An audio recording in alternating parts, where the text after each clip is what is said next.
أعوذ بالله من الشيطان الرجيم. بسم الله الرحمن الرحيم.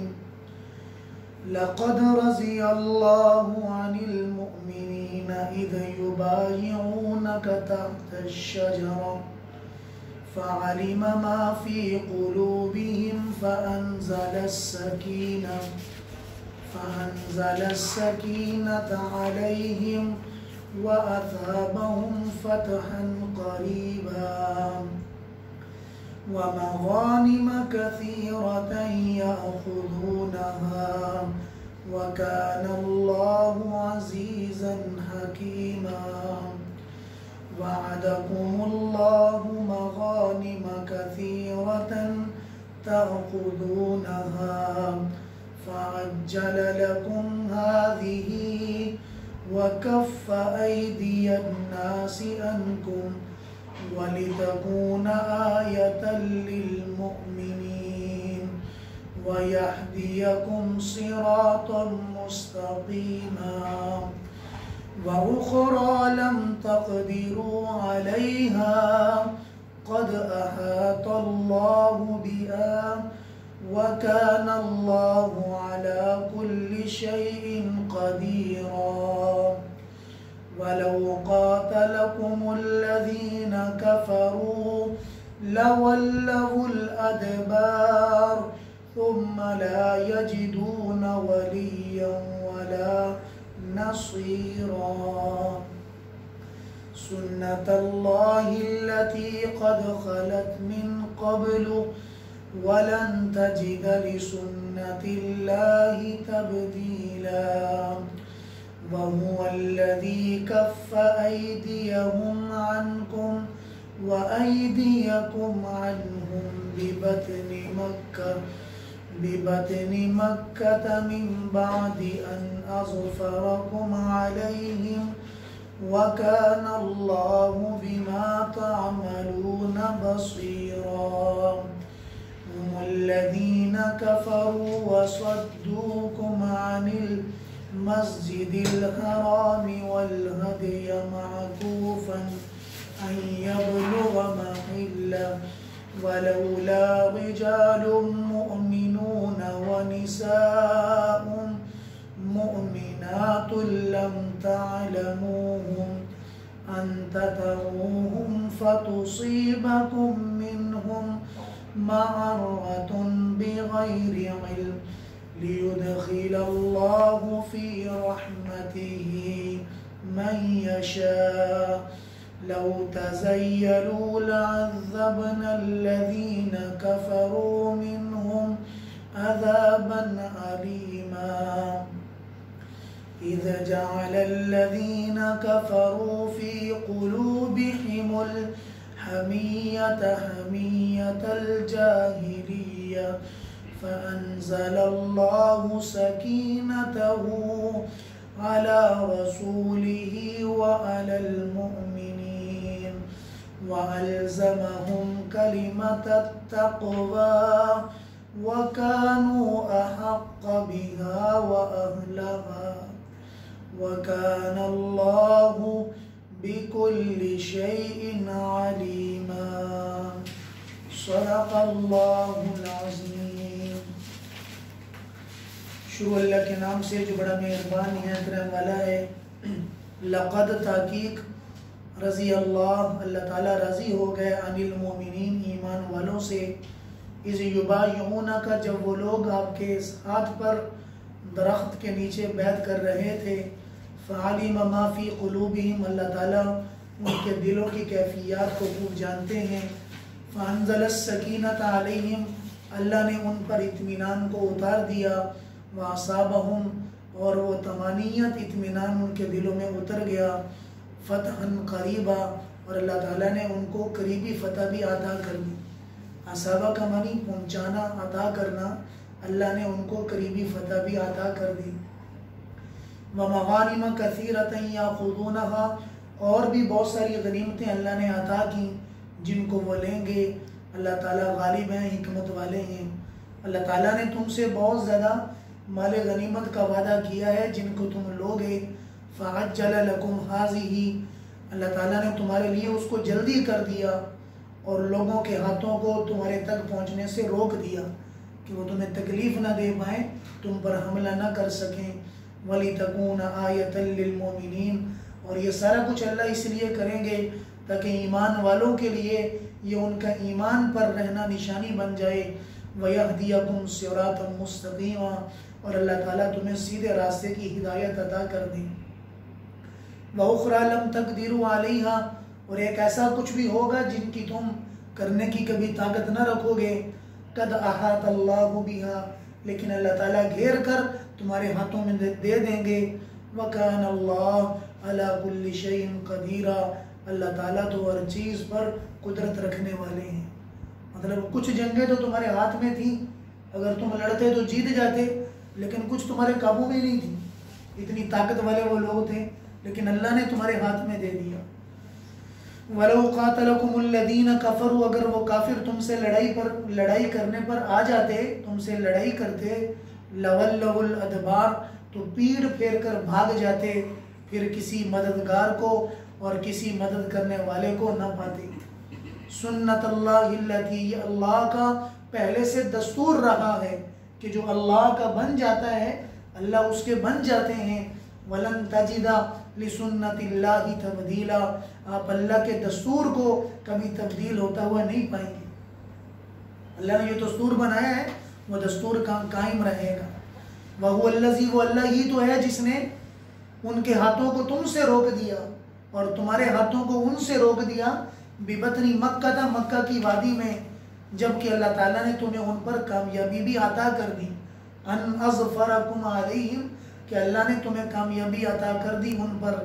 وکان اللہ بما تعملون بصیرا، اللہ تعالیٰ تو جن کو تم کرتے ہو یا جو کچھ بھی تم کرتے ہو بصیرا، دیکھنے والے ہیں۔ ہم الذین کفروا، وہ کافر لوگ جنہوں نے تم کو مسجد حرام سے روکا اور قربانی کے جانوروں کو روکا، ان یبلغ محلہ، کہ وہ اپنی جگہوں پر پہنچ جاتے ہیں، انہوں نے رستے میں رکاوٹیں پیدا کر دیں۔ ہم انہیں بتاتے ہیں کہ اگر ایمان والے مرد اور ایمان والے عورتیں مکہ کے اندر چھپی ہوئی نہ ہوتی، لم تعلموہم، جن کو تم جانتے ہی نہیں ہو، ان تطؤوہم، اگر ایسا ڈر نہ ہوتا کہ تم انجانے کے اندر ان کو روند ڈالو گے، انہیں ہلاک کر دو گے، فتصیبکم منہم معرۃ، تو تمہیں پہنچ جاتی ان سے ایک بڑی لڑائی، بغیر علم، جن کو تم جانتے ہی نہیں ہو۔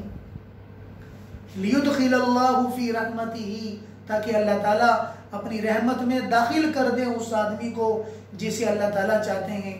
ولو تزیلوا، اور اگر وہ آ جاتے مقابلہ کرنے پہ ادھر آتے، ہم کافر لوگوں کو ان میں سے دردناک عذاب دیتے۔ اذ جعل الذین کفروا، کہ جب کافر لوگوں نے اپنے دل کے اندر ضد کو پیدا کر دیا، حمیہ کا معنی ضد، اس مسئلے کو ضد بنا لیا، حمیت الجاہلیہ، یعنی جاہلیت کی ضد، کہ نہیں ہم پیچھے ہٹنے والے نہیں ہیں، ہم تو ان سے لڑیں گے۔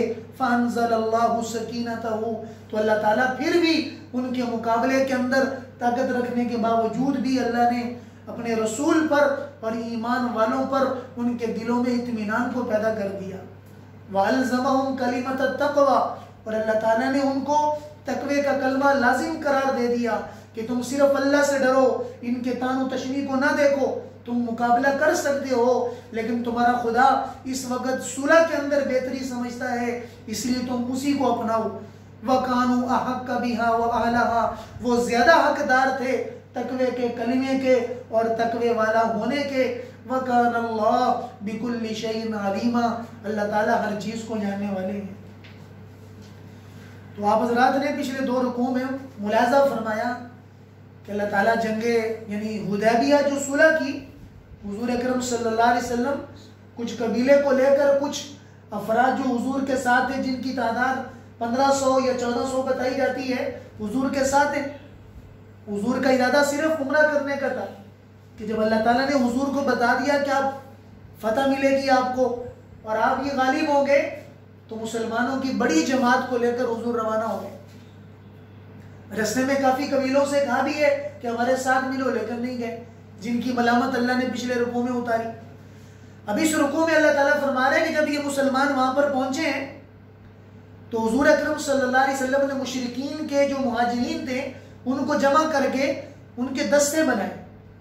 مطلب حضرت عمر کو بلا کر کہا کہ عمر تم جاؤ اور جا کر تم ان سے بات کرو کہ ہم لڑنے کے لیے نہیں آئے ہیں, ہم تو صرف عمرہ کرنے کے لیے آئے ہیں.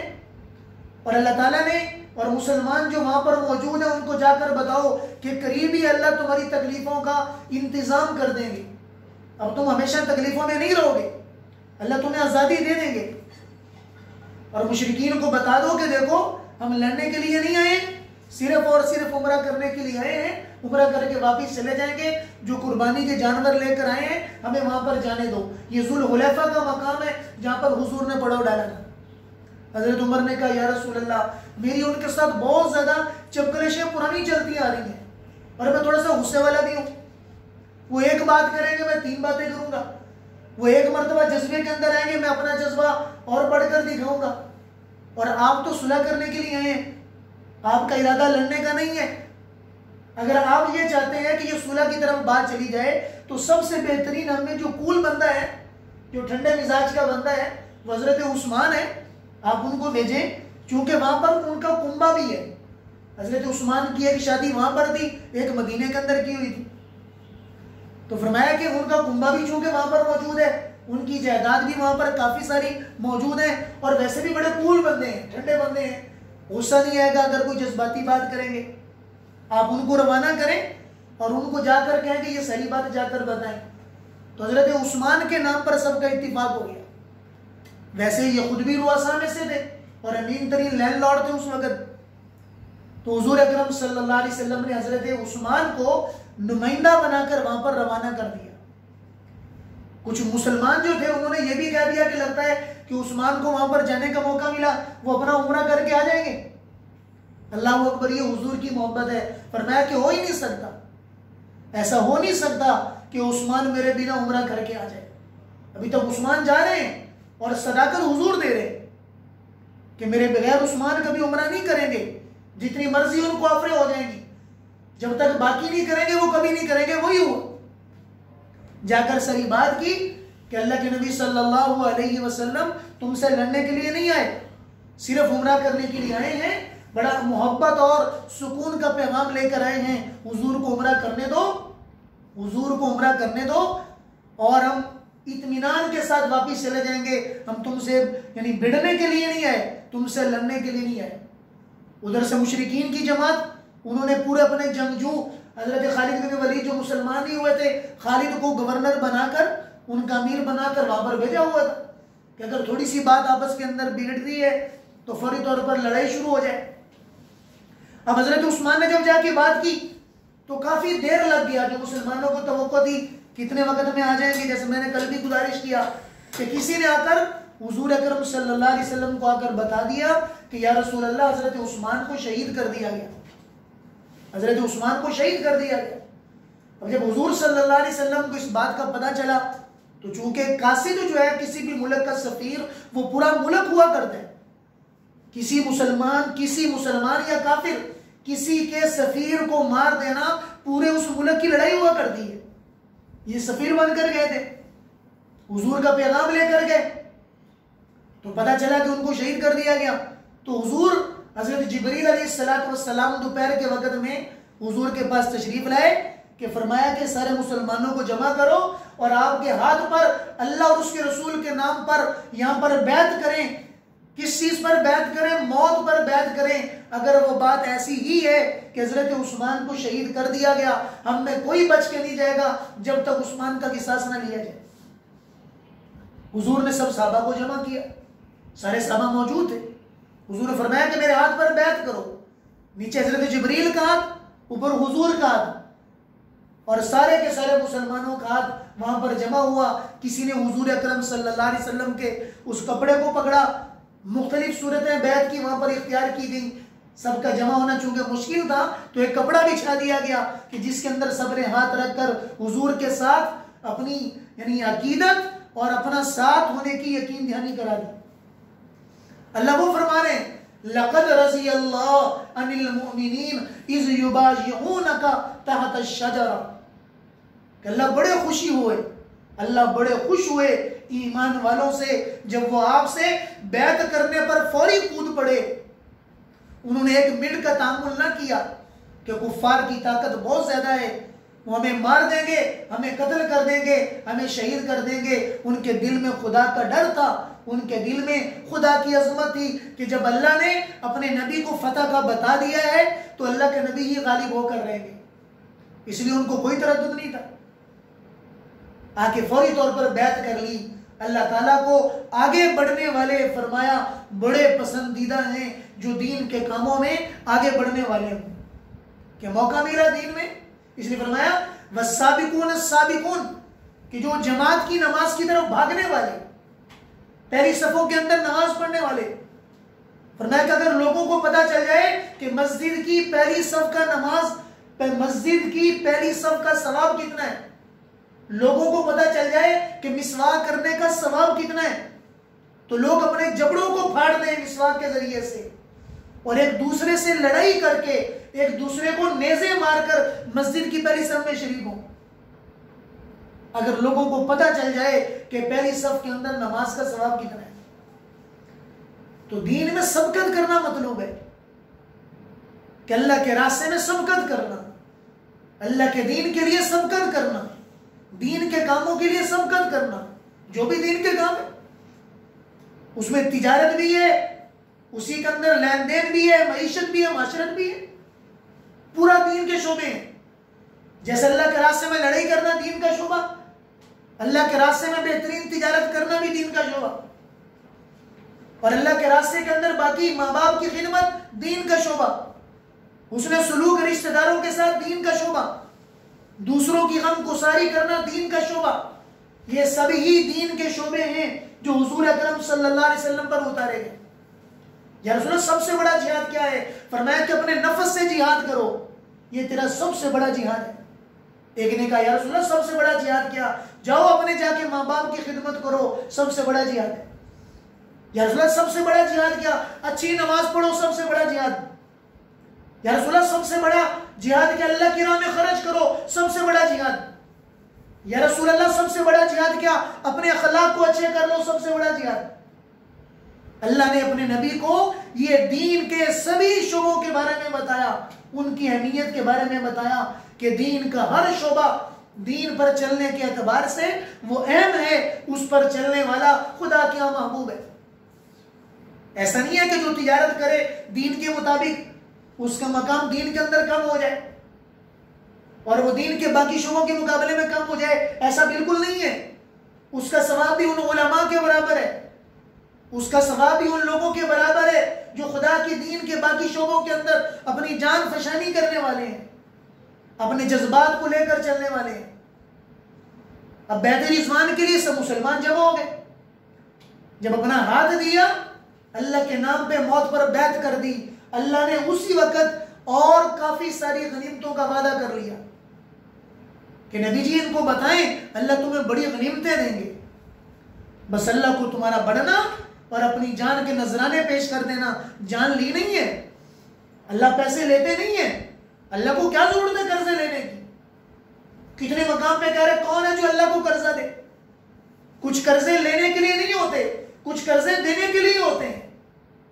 اللہ اس لیے لے رہے ہیں تاکہ تمہیں بڑھ کر دیں، اپنے لیے اس لیے بلا رہے ہیں حی علی الصلاۃ حی علی الفلاح، آجو نماز کے لیے، آجو کامیابی کے لیے، کہ تمہیں کامیابی دینا چاہتے ہیں۔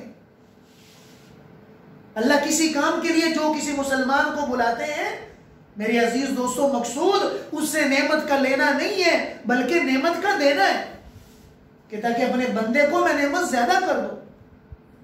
لیکن ہم چونکہ لالچی ہیں، ہماری نظر صرف کم زیادتی کی طرف جاتی ہے، اس لیے سمجھ نہیں پاتے، اور جو اللہ کی بات کو سمجھ جاتے ہیں اللہ دنیا کے اندر بھی ان کے لیے عیش و عشرت کو مقدر کر دیتے ہیں کہ دین کے مطابق بہترین زندگی گزارنا یہ دین کے مخالف نہیں ہے۔ اچھے کپڑے پہننا دین کے مخالف ہو، کسی دین کے اندر منع نہیں ہے۔ اچھا رہنا، اچھے گھر میں رہنا، اچھا کھانا پینا، یہ کوئی دین میں منع نہیں ہے۔ بس اتنا ضرور کر دو کہ خدا کے دین کے مطابق اپنی زندگی کو لے کر آؤ اور اپنے سب حصے بیچ میں شامل کر دو۔ تمہارا اچھا کھانا بھی عبادت، اچھا پہننا بھی عبادت، اچھا رہنا بھی عبادت بن جائے گا. اس کے اندر اتنا کر لو کہ دوسروں کو بھی بیچ میں داخل کر دو، ماں باپ کا حصہ داخل کر دو، غربا مساکین کا حصہ داخل کر دو، یتیموں کا حصہ بیچ میں داخل کر دو، اپنے قریبی رشتہ دار جو بیچارے محتاج ہیں ان کا حصہ بیچ میں داخل کر دو. تو اللہ پاک نے اسی وقت اعلان کیا کہ تمہیں بڑی غنیمتیں ملیں گی. اور پھر ایک جگہ فرمایا کہ کچھ ایسا بھی تمہارے ہاتھ میں ملے گا کہ اگر تم ان سے لڑتے مقابلہ کرتے تو مقابلہ کر کے کبھی بھی، اللہ نے رومیوں کی جنگ کا اعلان کیا کہ ایک اتنی بڑی سپر پاور طاقت کے ساتھ تمہاری ٹکر ہوگی کہ تم مقابلہ نہیں کر سکتے، ہتھیار زیادہ، ساری چیزیں زیادہ ہیں، لیکن صرف دیکھ کر تمہیں اپنا سارا ملک تمہارے حوالے کر دیں گے. اللہ نے بڑی بڑی فتوحات، اسی وقت اللہ نے اعلان کر دیا کہ آج تم مایوس ہو کے جو جا رہے ہو، تم اس کو اپنے لیے بیزتی نہ سمجھو، اس کو اپنے لیے کمزوری نہ سمجھو. حضرت عمر نے تو آ کے حضور سے پوچھ لیا، یا رسول اللہ مجھے یہ بتائیں کیا ہمارے مرنے والے شہید نہیں ہیں؟ وہ جنت میں نہیں ہیں؟ ان کے مرنے والے جہنم میں نہیں ہیں؟ فرمایا تو بالکل ایسا ہے. کہ رسول اللہ جب اللہ پاک نے، کیا ہم حق پر نہیں ہیں؟ کہا کہ بالکل حق پر ہیں. یا رسول اللہ وہ باطل پر نہیں ہے؟ بالکل باطل پر ہیں. عرض کیا یا رسول اللہ پھر کس چیز کا ڈر ہے؟ ہم کیوں ان سے مرعوب ہیں؟ ہم کیوں ان سے لڑنا نہیں چاہتے؟ ہم کیوں ان کا مقابلہ نہیں کرنا چاہتے؟ آپ اللہ کے نبی آخر الزمان ہیں، آپ کا مقام اللہ نے بڑا بنایا ہے، ہم کیسے ان کی باتیں سنیں؟ کیسے ان کی ہردرمی کرنا برداشت کریں؟ ہم کیوں نہ آگے بڑھیں؟ کہا کہ عمر بالکل تمہاری بات صحیح ہے، لیکن اللہ کا فیصلہ، اللہ کا معاملہ کچھ اور ہے. اللہ کی حکمتیں تم نہیں جانتے. ایک طرف جذبات ہیں، ایک طرف خدا کی حکمت ہے. اللہ کا نبی تو وہ کرے گا جو خدا کی منشا ہے، اور تمہیں بھی وہی کرنا ہے جو خدا کی منشا ہے. اپنے جذبات سے مت لڑو، اپنے جذبات کو مت دیکھو. اللہ تمہارے جذبات کی ضرور قدر کریں گے. وَأَلْزَمَهُمْ كَلِمَةَ التَّقْوَى، اللہ تمہیں تقوی کا کلمہ لازم کرتے ہیں کہ صرف حکم کو دیکھو کہ حکم کس طرف کا ہے. لڑنے کا حکم ہو لڑنے میں چلے جاؤ، اور اگر صلح کا حکم ہو تو صلح کی طرف واپس چلے جاؤ. تم نے تو دین کی بات دیکھنی ہے اور دین کا حکم دیکھنا ہے. حکم کرنے والے محمد الرسول اللہ کو دیکھنا ہے، ان کے علاوہ کسی اور چیز کو نہیں دیکھنا. پھر اللہ پاک نے حکمت بھی بتا دی، ہم تمہیں کیوں نہیں ان سے لڑانا چاہ رہے. اس لیے کہ وہاں مکہ کے اندر ایسے مسلمان موجود ہیں جو اپنا ایمان چھپا کے بیٹھے ہیں، مرد بھی ہیں، عورتیں بھی ہیں، جن کو تم جانتے ہی نہیں ہو. اگر تمہاری لڑائی ہو جاتی ہے تم ان سے مڑ بیڑ کر لیتے ہو اور جذبات میں آ کے لڑتے ہو. تمہیں کیا پتا کہ تمہاری وجہ سے کتنے مسلمان مرد عورت شہید کر دیے جائیں. جیسے میں نے کل بھی گزارش کی تھی کہ لڑائی تو ایک دھوکہ ہے کہ جب جذبات ہوا کرتے ہیں پھر جذبات بڑا کرتے ہیں، لڑائیاں بڑکا کرتی ہیں. فرمایا کہ لڑائی آگ ہے، جب آگ لگا کرتی ہے قریب و جوار کی سب چیزوں کو جلا دیتی ہے. اللہ ان مسلمانوں کا خیال، اللہ کے ہاں ان مسلمان مرد و عورت کا خیال ہے، ورنہ اللہ ضرور تمہارا مقابلہ کر دیتے. اللہ کو وہ محبوب ہیں، اس لیے واپس چلے جاؤ. لیکن تمہارا رب آج تمہارے لیے کئی فتوحات کا اعلان کرتے ہیں. اور حضور اکرم صلی اللہ علیہ وسلم میرے عزیز دوستو 2 سال کے بعد مکہ کے فاتح بن کر آئے. ساری ہمتیں ٹوٹ گئیں اور ساری جہالتیں ٹوٹ گئیں، ساری ضدیں ٹوٹ گئیں. سر جھکا کر حضور کے قدموں میں آ کر گر گئے اور آ کر مسلمان ہو گئے. اللہ کی حکمت، اس لیے فرمایا کہ کبھی ہر جگہ اپنی بات مت منواؤ، اپنی بات پہ مت اڑو، اپنے غصے میں کبھی فیصلے نہ کرو. سل من قطع کہ جو توڑے جوڑ لو، جو ظلم کرے درگزر کر دو، جو برائی کرے احسان کر دو. ہو سکتا ہے کہ تمہارے ان معاملات میں اللہ کی وہ خیر ہو جو تمہیں نظر نہیں آتی. فرمایا کہ بدلہ لینے پہ قادر ہو لیکن معاف کر دے. اللہ جنت کے درمیان میں محل عطا کریں گے. معاف کرنا معمولی کام نہیں ہے، برائی کے بعد احسان کرنا معمولی کام نہیں ہے. میرے آپ کے نبی نے کر کے بتایا. ظلم انہوں نے کیے، درگزر کر دیا. برائیاں انہوں نے کی، احسان کر دیا. اور یہ قیامت تک آنے والے پوری امت مسلمہ کے ہر فرد کے لیے اپنی زندگی کے سب شعبوں کے اندر ایک پیغام ہے کہ ایسے حالات کے اندر کبھی جذبات میں نہ آنا. ہم تو اللہ معاف کرے کسی سے تھوڑی سی انبن ہو جائے کئی دن بات بھی نہیں کرتے. فرمایا کہ 3 دن تک ایک مسلمان دوسرے سے لڑ جائے, 3 دن کے بعد وہ صلح نہ کریں, فرمایا کہ ان کا عمل جنت کی طرف آسمان کی طرف جاتا ہی نہیں ہے. اللہ کہتا ہے ان کو چھوڑ دو جب تک یہ آپس میں صلح نہ کر لیں. بغیر وجہ سے مسلمان سے ناراض رہنا, لا یحل لمسلم ان یہجر اخاہ فوق 3, کہ 3 دن سے زیادہ کسی مسلمان سے قطع تلقی کرنا حلال نہیں ہے. اگر مر گئے تو جہنم میں جائیں گے. ہاں سلام ضرور کرو, لڑنے کی وجہ آپ کی معقول ہے, ضرور لڑو, لیکن سلام کرنا نہ چھوڑو, بات کرنا نہ چھوڑو. ہاں کھانا پینا چھوڑ دو. آپ کو پتا ہے کہ وہ آدمی آپ کے لیے سانپ ہے, آپ کے لیے بچھو ہے, آپ کو ہمیشہ ڈنک مارتا ہے, ہمیشہ مارتا رہتا ہے. آپ کا ساتھ رہنا نقصان سے خالی نہیں ہے, اس سے دور ہو جاؤ لیکن پھر بھی سلام کرو. یہ آپ کا سلام کرنا آپ کا بڑا پن ہوگا جو آپ کو جنت میں لے کر جائے گا. اس لیے میرے عزیز دوستو, یہ اللہ کی شریعت ہے, یہ اللہ کا دین ہے جو میرے آپ کے لیے ایک سکون کا پیغام ہے, میرے آپ کے لیے امن کا ایک پیغام ہے کہ جس کے ذریعے سے میری آپ کی زندگی آسان ہوگی, جس کے ذریعے سے میری آپ کی زندگی ترقی کی طرف جائے گی, معاملات زیادہ قریب ہونا شروع ہو جائیں گے. لڑ کر کیا کریں گے, نفرتیں کر کے کیا کریں گے. اے میری امت نفرتیں نہ کرنا, بغض نہ رکھنا, کینے نہ رکھنا, ایک دوسرے سے مت حسد کرنا. ہمیں تو دوسرے کا اچھا کھاتا بھی نہیں دیکھ سکتے, دوسرے کی اچھی گاڑی اور دوسرے کا اچھی ترقی کرنا دیکھ ہی نہیں سکتے, پیٹ میں ورم ہونا شروع ہو جاتا ہے. فرمایا کہ لا تحاسدوا ولا تباغضوا وكونوا عباد اللہ اخوانا. اے اللہ کے بندو بھائی بھائی بن جاؤ.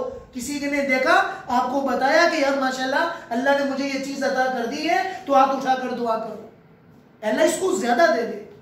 میرے بھائی میں آپ کے لیے دعا کرتا ہوں اللہ پاک آپ کو اور زیادہ دے. ہمیں تو اگر کوئی آ کر بتا دے, ہم تو 4-5 باتیں بھی ہے نا, ہاں جی سانو پتا کتوں لے گئے ہیں, لگتا مال شال لگ رہے ہیں, جتوں مال آ رہے ہیں نا سانو بھی پتا ہے. میرے عزیز دوستو, صرف اور صرف اپنی نیکی برباد کرنے کے علاوہ اور کچھ نہیں ہے. زندگی میں دعائیں دینے کی عادت بناؤ. رب کعبہ کی قسم زندگی سکون والی بن جائے. حسد کرنا چھوڑ دیں, بغض رکھنا چھوڑ دیں, کینہ کرنا چھوڑ دیں. زندگی میں وہ ترقی ملے گی کہ دنیا کی بڑی سی بڑی چیزیں بھی آپ کو ترقی سے نہیں روک سکتی. لیکن فرمایا کہ 3 چیزیں اگر ہوگی, یہ آدمی حسد کرتا ہے, یہ آدمی بغض رکھتا ہے, یہ آدمی کینہ رکھتا ہے, یہ انسان زندگی میں کبھی بھی ترقی نہیں کر سکتا. ساری زندگی روتا رہے گا, ساری زندگی واویلا کرتا رہے گا, اس بندے کو کبھی ترقی نہیں ملے گی. جس میں 3 چیزیں ہوں, حسد کرنے کی عادت, بغض کرنے کی عادت اور کینہ رکھنے کی عادت, یہ انسان ساری زندگی روئے گا اور کبھی آگے نہیں بڑھ سکتا. اور جو سینہ بڑا کر لے, لوگوں کو دعائیں دینے کی عادت بن جائے, حسد نہ کرے, بغض نہ رکھے, کینہ نہ رکھے, اس بندے کو دنیا جہان مل کر اگر ترقی سے روکنا چاہیں کبھی نہیں روک سکتے. اللہ تعالیٰ بھی ہمیں بھی ہمارے سینوں کو پاک کر دے, حسد سے پاک کر دے, کینے سے پاک کر دے, بغض سے پاک کر دے, اور جو کچھ دین کی بات سنیں اللہ تعالیٰ عمل کرنے کی توفیق عطا فرمائے. وآخر دعوانا الحمدللہ رب العالمین.